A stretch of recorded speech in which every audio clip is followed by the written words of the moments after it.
Hi, today I have with me today is one of my former teachers, Mr. Benson from Plains High School, and he has been teaching in Plains for 34 years, and he's coached football for 13 years, basketball for 14 years, track for 5 years, and golf for 6 years.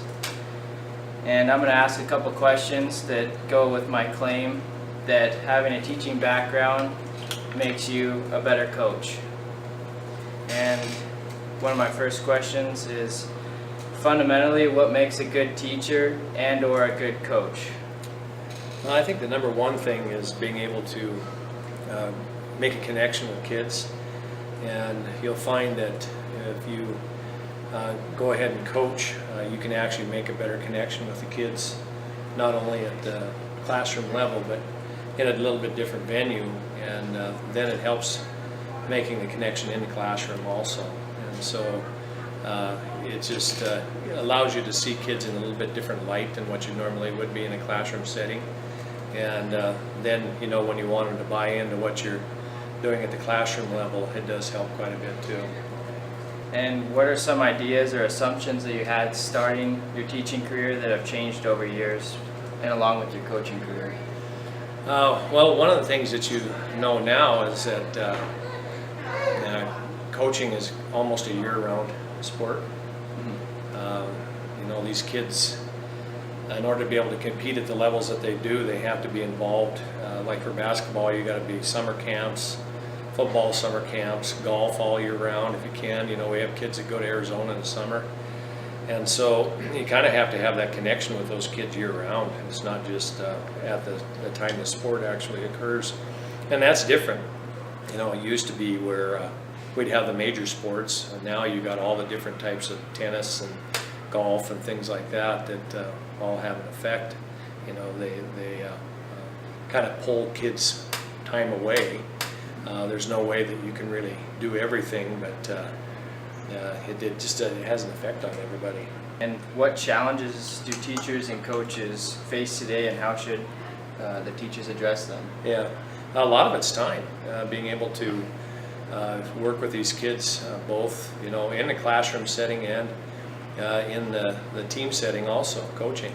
When you look at a small school like our school, one of the issues that we run into is that when you have sporting activities, you could have 35 to 40% of the population gone. And so trying to keep kids up on what we're covering in class gets to be, it's tough at times to do that. And what systematic changes to American education would benefit students and student athletes the most?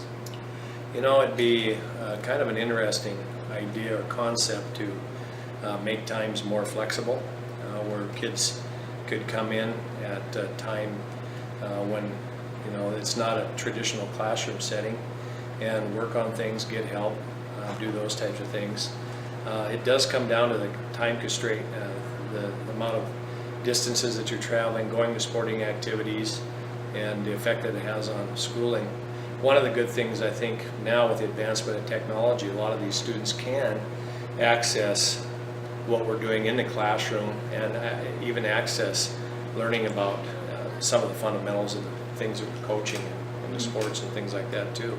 And so if we use that a little bit more to make that connection between the coaches and the teachers and the kids, it would definitely help out. So what are the challenges do student athletes face today, and how should teachers and coaches respond?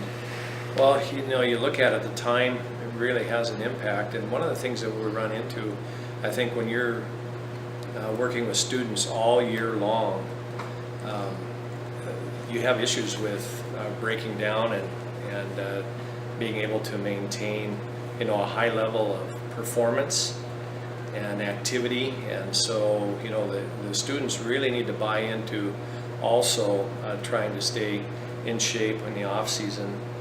If you don't, then it's so much harder to maintain a high level of performance and activity, because you end up breaking down. We end up with chronic type of issues like ankle sprains and plantar fasciitis and those types of things. And so it really has to be a commitment, not only for the students but for the coaches too. Do you feel that coaching has helped your teaching, and do you think that your teaching has helped your coaching? Oh, both, yeah, definitely.